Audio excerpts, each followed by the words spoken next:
교회 오늘은 권리에 대해서 헌법의 내용을 이제 공부하도록 하겠습니다. 교인에 대해서 의무와 권리가 있는데 지난번에 우리 의무에 대해서 공부했죠. 의무 세 가지 얘기했죠. 교인이라고 하면 오늘날 쓰는 용어랑 좀 다르게 얘기하겠습니다.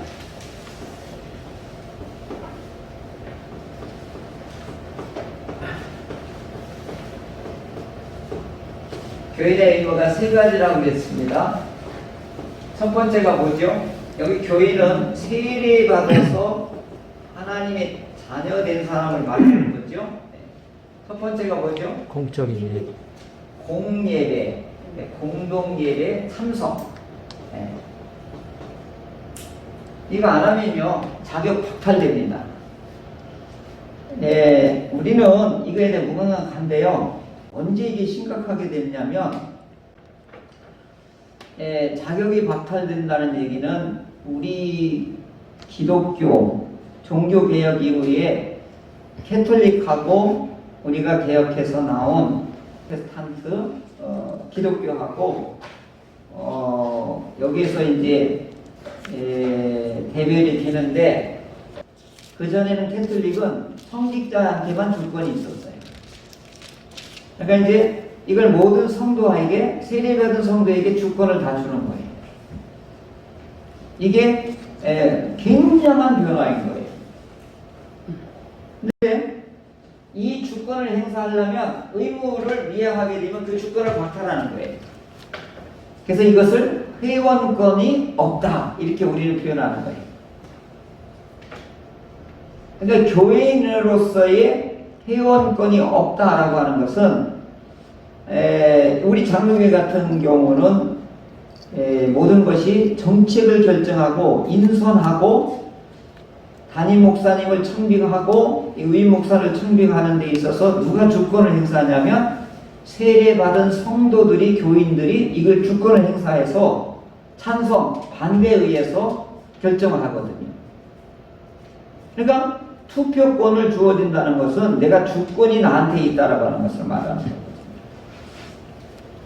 그런데 이 주권, 이 어마어마한 주권을 공동예배, 공동예배, 공적인 예배, 주일에 드려지는 예배에 참석하지 않으면 이 자격이 한마디로 말하면 사라지게 되는 거예요. 그래서 외국에 공부를 하러 간다든가 외국에 장기 출장을 간다고 하면 신고하고 가야 돼요. 내가 1년 동안 미국에 공부하러 가오니 허락해 주십시오. 그래서 뭘 보장을 해놓는 거예요? 회원권, 주권을 교회에다 보존해 놓고 가는 거예요. 말없이 가잖아요. 그럼 6개월 지나면 어떻게 해요? 이 사람은 잃어버리는 사람으로 실종교인으로 처리하는 거예요. 근데 요즘은 여기서 실종교인이고 여기서 뭐 하다가 호로록 옆으로 가잖아요. 그죠? 그러니까 이제 별 의미가 없다고 생각하는데 천만한 만만해 맞습니다. 만약에 교회에서 중대한 내가 이 주권을 행사하는 이 일이 있을 때, 아니면 그 주권으로 내가 추대를 받거나 항존직으로 할 때 여기서 자격이 안 되는 거예요. 그러면 여기 CCB가 아무리 울고불고 해도 여기서 자격에서 미달됨으로 인하여서 교인의 의무를 이행하지 않은 것에 대해서 박탈되는 거예요. 그러니까 이 예배 참석이 굉장히 중요한 거예요. 이것은 헌법으로 말하는 거예요. 하나님 안에서의 관계에서 말하는 게 아니에요. 지금 우리가 공부하는 게 뭐예요? 헌법을 공부하는 거예요. 왜 헌법은 왜 이렇게 구체적으로 회원권이 있느냐 없느냐, 주권이 있느냐 없느냐, 의무가 있느냐 없느냐, 왜 이걸 자꾸 이렇게 할까요? 교회의 신성한 뭘 지키기 위해서? 질서를 지키기 위해서 이 법으로 매뉴얼을 만들어 놓은 것이죠. 두 번째 의무가 뭐라고 그랬죠? 헌금. 네, 봉헌의 의무가 있다고 그랬죠. 이제 봉헌의 의미는 이게 근원이 굉장히 이제 구약 때부터 시작을 하면 20세 이상 된 남자를 계수하라. 이게 첫 번째 인구조사할 때 출애굽을 해서 시내산에서 머무를 때에 회막을 짓기 전에 처음으로 인구조사를 해요. 그래서 20세 된 남자를 총 계수를 해서 그때 1차적으로 인구조사할 때 목적이 뭐였냐? 성전의 회막에 쓰여질 봉사에 쓰여질 비용을 이때 책정하기 위해서 20세 이상 된 남자에게 반세겔씩 속전금을 의무로 하나님께서 지정해 주신 거예요. 그러면 저 못 내겠습니다. 이제 이런 사람이 있으면 온역으로 네가 당해도 상관없다 이렇게 말합니다. 그러니까 생명을 보존하는 데 있어서 이 속전금이 하나님께서 어떻게 해요? 이 봉헌으로서의 지정을 해준 거예요. 근데 이게 반세겔이에요. 부자는 그러면 에게 해가지고 내가 막 500세겔을 내겠다 그렇게 하지 말라는 거예요. 생명의 소중한 것은 부자나 가난한 사람이나 하나님이 보실 때는 어때요? 공평한 거예요. 그죠? 돈이 많이 있다고 생명이 많은 것도 아니고 가난하다고 생명이 적은 것도 아니에요. 가난한 사람이나 돈이 있는 사람이나 어떻게 해요? 생명은 하나님 앞에서 동평하다는 거죠. 그래서 이것을 생명의 속전이다 이렇게 해요. 근데 이게 오늘날 이게 뭘로 우리에게 이제 신약으로 넘어오면서 발전되냐면 이게 감사원금으로 바뀌게 돼요. 그러면은 이제 우리 이제 노예나 교회에서 신성한 질서를 지킬 때에 이제 이런 예예요. 교회에서 장로님을 선택하고 권사님을 선택하고 안수집사님을 선택하고 노예에서는 임원들을 선택할 때에 저 봉헌의 의무를 했냐 안 했냐가 자격 기준이 되는 거예요. 11조를 했냐 안 했냐 굉장히 중요한 자격 요건이 되는 거예요. 출석 예비를 하는데 헌금 생활을 안 했다. 그러면 이분은 교인의 의무를 미참했기 때문에 이분은 자격이 미달되는 거예요. 그러니까 교회가 11조 받느냐 막 이렇게 항의를 해요. 교회가 11조를 걷는 게 교회를 101조를 거둬야 돼요. 어떻게 보면. 그러면 10에 10을 다 해야 돼요. 원래 하나님의 것을 하나님 것을 드리려고 하면 이제 그런 의미는 안 하고 돈의 경중을 따지는 사람들이 많아요. 또 이게 불만이 있으면 막 교회를 막 분쟁이 일어나기도 합니다. 그래서 엄격하게 보면은 헌법에 규정한 게 뭐냐? 교인의 의무가 제대로 됐느냐 안 됐느냐. 제일 첫 번째가 예배 참석이고 두 번째 봉헌이고 세 번째가 뭐죠? 치리에 복종하는 의무가 있어요. 그래서 범죄를 한다든가 교회 돈을 이와 같이 교회 헌금을 유용했다든가 교회에서 못된 일을 저질렀다든가 도덕적으로나 윤리적으로 못된 짓을 했으면 어떻게 당에서 재판을 열어서 이 사람을 출교를 시킨다고요. 그러면 어떻게 해요? 막 내가 뭔 잘못했냐고 하면서 막 때를 쓰는 사람이 있어요.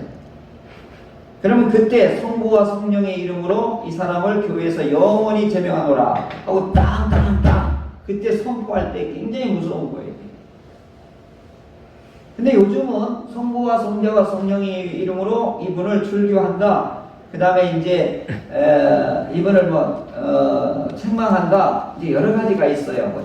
자격 정리를 한다든가 책벌 기준이 12가지가 있어요. 이런 거에 대해서 두려워하고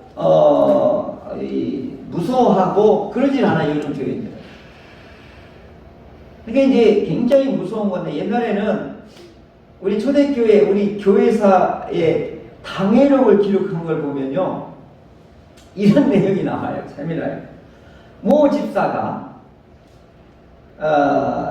교회에서 거짓말을 하였으므로 이 사람을 불러다가 이제 치리를 하여서 이 사람을 성찬을 수찬 정지를 1개월을 선포하노라 이렇게 해놨어요.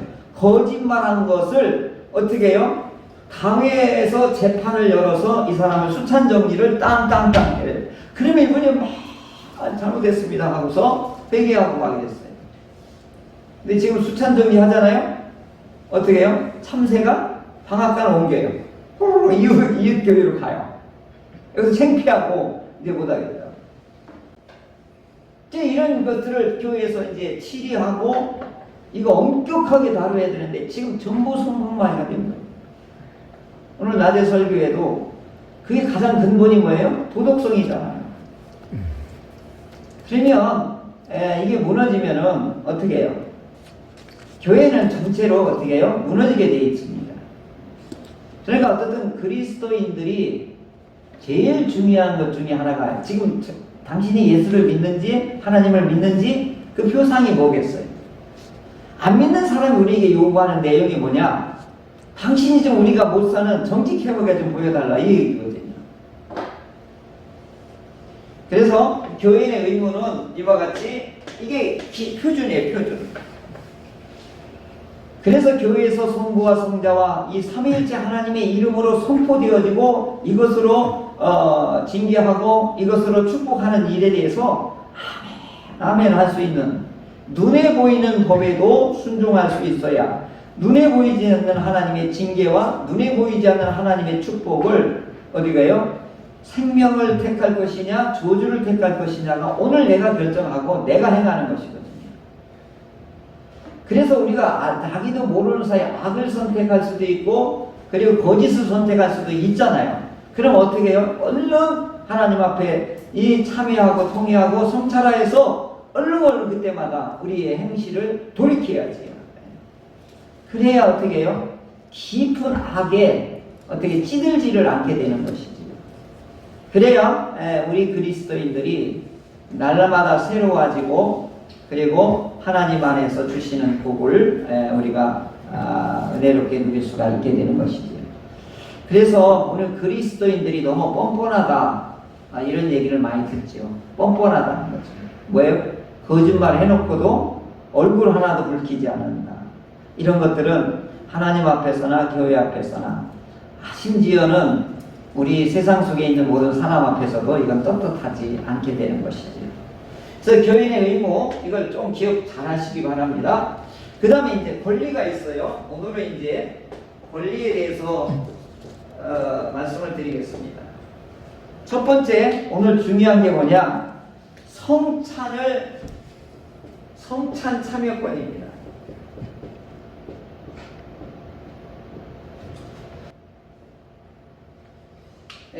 두 번째는 회원권입니다. 우리 교회에서 가장 큰 회의가 뭐냐면 공동회의입니다.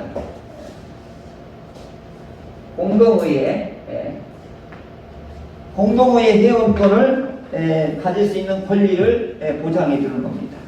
세례를 딱 받으면 성찬에 참여하는 권리, 그 다음에 공동의회 회원권이 주어지게 되는 것입니다. 자, 오늘은 좀 이 성찬에 대해서 공부를 하겠는데 이게 역사적으로 대단히 민감하고 교회사적으로도 어마어마하게 싸움이 일어났던 것입니다. 그래서 분열되고 또 나눠지고 싸우고 죽고 이런 어마어마한 일들이 이제 일어나게 된 것이죠. 오늘 사도 바울이 고린도 교회에게 이 주의 만찬 때문에 이게 교회에서 이루어지는 이 교제 때문에 고린도 교회가 엉망이 돼버린 거예요. 그걸 시정하기 위해서 이 말씀을 성찬 제정에 말씀하신 거거든요. 고린도 교회의 문제는 뭐냐면 이 바울을 통해서 이 교회가 개척되고 세워졌는데 교회의 분포가 여기 보면 그 고린도 교회의 지배층에 있는 우리로 말하면 고위층에 있는 사람하고 그 밑에 있는 종들이 있죠. 하인도 있고 노예도 있어요. 그러니까 이제 신분이 집에 가면은 내가 그분의 노예예요. 근데 교회에 왔는데 어떻게 해요? 하나님 앞에서는 어떻게 해요? 주인과 노예는 하나님 앞에 공평한 신분을 가지게 돼요. 그렇잖아요. 하나님께서 어떻게 해요? 예수님의 피로 구원받은 사람은 이 땅에서의 신분, 고와 지위를 막론하고 하나님 앞에서 공평한 하나님의 구원받은 하나님의 성도란 말이에요. 그런데 교회와도 여전히 주인과 노예 관계는 계속되는 거예요. 이제 그걸 뭘로 할 수 있느냐? 이 주의 만찬식, 성찬식에 이제 나타나는 거예요. 그래서 이제 성찬식이 벌어져요. 그러면 주인들이 어떻게 먼저 막 포도주도 막 취할 때까지 마시는 거예요. 빵도 배불리 먹고. 그 다음에 자기 집에 노예나 하인들 어떻게 해요? 저 뒷방에 가가지고 나머지 걸 먹어라. 이렇게 된 거예요. 바울이 이걸 보고 이제 화가 난 거죠. 주의 몸을 먹고 마심으로써 하나가 되고 주의 거룩한 성도들의 지체가 되어지는 건데, 이 신분으로 인하여서 하나님의 이 주의 만찬식을 너희가 오해하고 곡해하였도다 하면서 진정한 뜻을 이 주의 만찬식을 어떻게 해요? 교정해주고 엄하게 지금 말씀하고 있는 것이죠. 그러니까 지금 옛날이나 지금이나 오늘 우리에도 우리 교회에는 다행스럽게 그런 관계가 없어서 다행인데, 수의 아저씨가 우리 교회 이제 안수 집사님이고, 이제 사장님은 이제 나와가지고 소리 집사요. 만약 반대를 했을 때, 그러면은 이 소리 집사가 이 사장님이 딱 와가지고 어이 이렇게 할 거예요? 어이라고 할 거예요? 아 집사님이 이렇게 할 거예요. 이게 참 우리나라도 이게 유교의 이 지체에 아주 민감해서, 대전신학대학교 만드신 분하고 그 조덕삼 그분이 이제 주인이고, 이자익 씨는 그분의 마부였어. 마부는 주인이 말을 타려면 착 엎드려서 밟고 올라가는 사람이에요. 근데 항존직 투표를 했어요. 근데 주인은 떨어지고 이 마부가 장로님이 됐어요. 그래갖고 그때 그 금산교회 여기에 그분이 당회장이 누구냐면 선교사님이었어요. 근데 이 조덕삼이라고 하는 이분은 광산을 하고 어마어마한 부자예요. 그 지역에. 이분이 삐쳐가지고 교회 안 나갈까봐 이 선교사님이 노심초사를 한 거예요. 그렇잖아요. 교회 재정에 전체를 담당하는 헌금을 하는 그런 부자이고 그런 분인데, 마부는 장로가 되고 자기는 떨어졌어요. 이자익이라고 하는 마부가 경상도에서 어려운 일을 겪고 호남집으로 도망온 사람이야. 근데 머리가 좋았어. 공부도 명석하고 공부를 잘했어. 이렇게 지나가다가 하늘 처음 따지, 그러면 이거 하늘 처음 따지 하면 한 번에 듣고 공부를, 머리가 좋았다고 그래. 똑똑한 거예요. 그러니까 이 주인 조덕삼 씨가 이 똑똑한 걸 보고 어떻게 해요? 이뻐해 준 거예요. 키워주신 거예요. 그런데 이분이 교회에서 이렇게 역전이 됐잖아요. 그죠? 하인과 주인이 완전히 바뀌었잖아요. 근데 이 조덕삼 씨가 얼마나 훌륭하냐면 그걸 인정을 해요. 그리고 이분을 점점 공부를 많이 신학대학까지 다 해요. 그래서 이분을 우리 대한예수교 장로회 통합 쪽에 총회장을 연달아 3번을 해요. 역사에 없는 그런 큰 일을 하셨죠. 이렇게까지 공부를 시키고 앞으로 주의종으로 키워주는 데는 누가 있었냐면 조덕삼 씨라고 하는 이분이 계셨던 거죠. 그래서 저 같은 경우는 이자익 씨보다도 그분이 더 어떻게 보면 안 보이지만은 그분의 공로가 대단히 크다는 거죠. 이제 우리 이 전통이 이렇게 아름다운 전통이 있어요. 우리 교회 내에. 근데 요즘은 어떻게 했냐? 돈 있는 사람이 교회 와서도 장로해가지고 갑질을 하고 막 이러는 거예요. 그러니까 하나님의 법하고는 뒤집어진 거예요, 교회가. 거룩한 성역의 이 질서가 무너진 거예요. 세상의 이 논리가 고스란히 들어가는 거예요. 그러니까 이제 성찬식에도 이 주의 만찬에도 고린도 교회에 이제 이렇게 일어났던 거 아니겠어요? 그러면서 이 초대교회 때도 이 세상 논리가 들어온 걸 바울 사도가 성만찬 신학을 이렇게 고쳐준 거잖아요. 자, 그러면 오늘 이 성찬식이 뭐냐? 교회사적인 걸 몇 가지 얘기했어요. 이 떡과 포도주가 이제 이렇게 준비를 하면은 이게 떡하고 포도주가 바로 주님의 몸이 된다. 그래서 이걸 화체했다. 변해됐다. 이 떡과 포도주가 주님의 몸으로 완전히 변화됐다. 그래서 이 떡과 포도주를 먹어야 바로 주님을 먹고 주님의 안에 들어오고, 그래서 성찬을 통하지 않으면 구원이 없다라고 해서 화채설이라고 해서 이건 카톨릭에서 아주 강조하는 거예요. 그래서 이 떡과 포도주가 주님의 몸이에요. 이게 확 변해. 이 성찬식 할 때 이 몸이 주님의 몸으로, 이 물리적인 것이 뭘로 되냐면 주님의 몸으로 후루룩 바뀌어요. 그래서 이 캐톨릭에서는 이걸, 이 화채설 성찬 예식을 너무너무 강조해서 어떻게 해요? 우리 종교개혁을 일으키는 우리 루터나 칼빈, 이 종교개혁, 쯔붕길리, 이게 종교개혁에서 나온 분들이 이거에 대한 입장이 세 갈래, 네 갈래로 또 갈라져요. 그래서 오늘 우리들도 이거에 대해서 반기를 많이 들으니까 캐톨릭은 철저하게 무장을 하는 거예요. 그래서 1551년 종교개혁이 1517년에 일어났잖아요. 근데 1551년 그 트렌트 공의라고 하는 곳에서 이 화채설에 대한 것을 확실하게 도장을 찍어요. 어디까지 갔냐? 성찬을 통하지 않고는 구원이 없다라고 못을 박아요. 그래서 이 교리는 누구도 건들면 안 돼요. 자, 그랬더니 어떻게 해요? 루터가 아니다 하고 반발을 하는 거예요. 이건 공개설이다. 이 떡과 포도주에 어떻게 하는 거냐? 우리 주님이 거기에 들어오시는 것이다 라고 해서 이 루터는 캐톨릭 편에 조금 가깝게 이 성찬을 얘기했어요. 자, 그랬더니 쯔붕길리가 뭔 소리 하는 거야 하면서 상징이지 하면서 상징설로 반박을 한 거예요. 이건 떡이고 이건 엄연하게 빵이고 포도주지, 여기에는 우리 주님께서 이것을 상징적으로 한 거지 이게 무슨 이 주님의 몸이냐고. 그럼 쥐가 먹으면 쥐가 예수님 되냐? 그런 거 봤어? 아니 이렇게 된 거죠.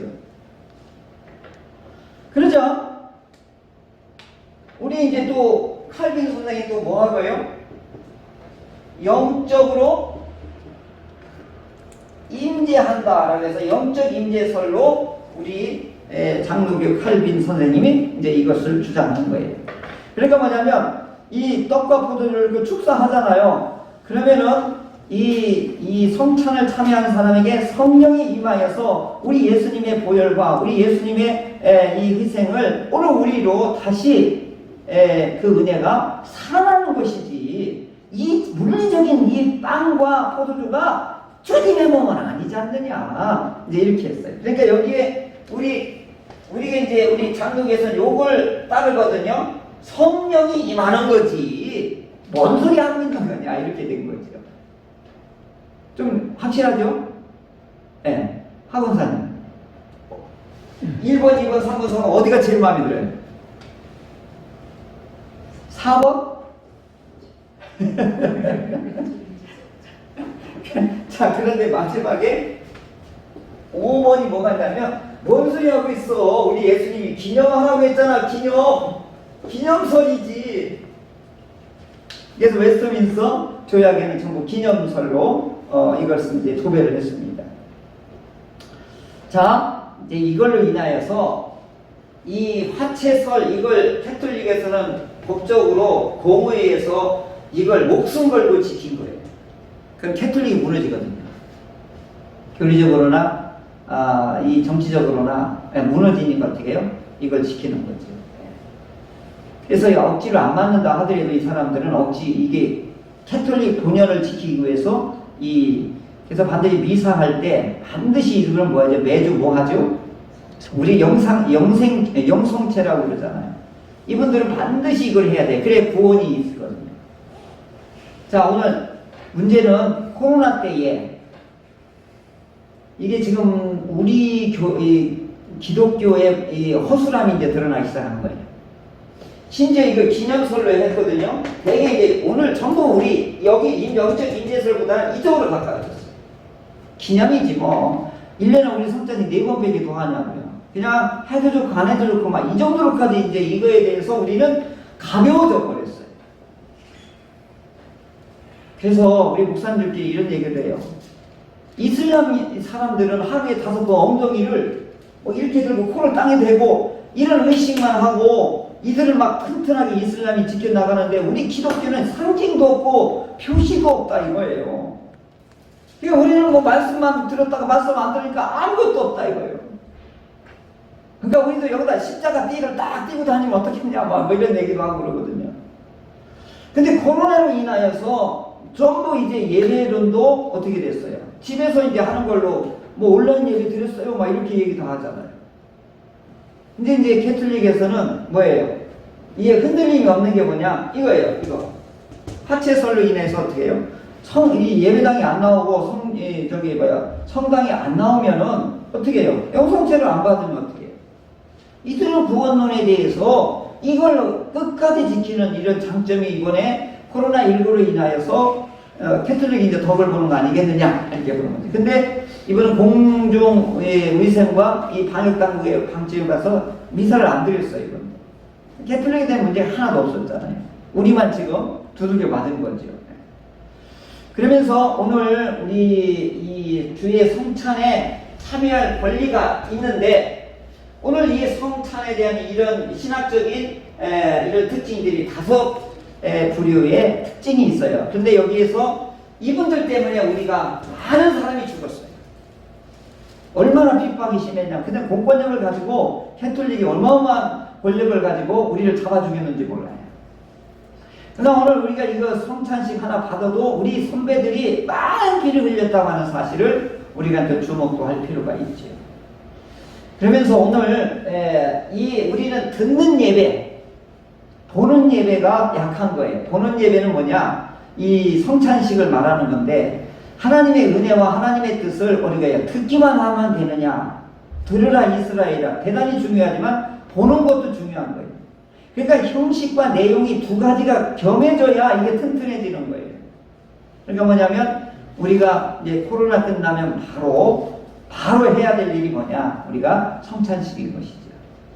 그래서 주의 만찬을 우리는 거룩한 성찬을 써서 성찬식이라고 했는데 원래는 저녁 식사를 기념하라 이제 이렇게 된 것이지요. 그러면서 주님의 몸과 피를 이 언약 속에서 성령의 인재를 통하여 우리와 하나님 사이의 언약 관계를 이 예식을 통해서 더욱더 견고하고 그리고 권고하게 가져라 이제 이런 의미가 바로 성찬식인 것입니다. 그래서 하나님의 자녀로서의 먹고 마실 수 있는 이것들을 우리 교회에서 지금 이것으로 먼저 해보는 거예요. 천국 잔치를 하나님 앞에서 식사하는 걸 이 땅에서 하는 거예요. 먼저. 그러면 하나님 앞에 가서도 어떻게 할 거예요? 식사는 어떻게 해요? 대면으로 할 거 아니에요. 이 땅에서도 자격이 없는 사람이 하늘에 자격이 있느냐? 없다 이거죠. 그래서 하나님 앞에 구원받은 성도들에게 특권이 뭐다?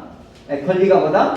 이 성찬식에 참여할 권리가 있다 라고 하는 것이고, 2번째로는 공동의회 회원권이 있다. 그래서 의사결정권을 이제 세례받은 교인으로서 그 권리를 이와 같이 부여해 주는 것입니다.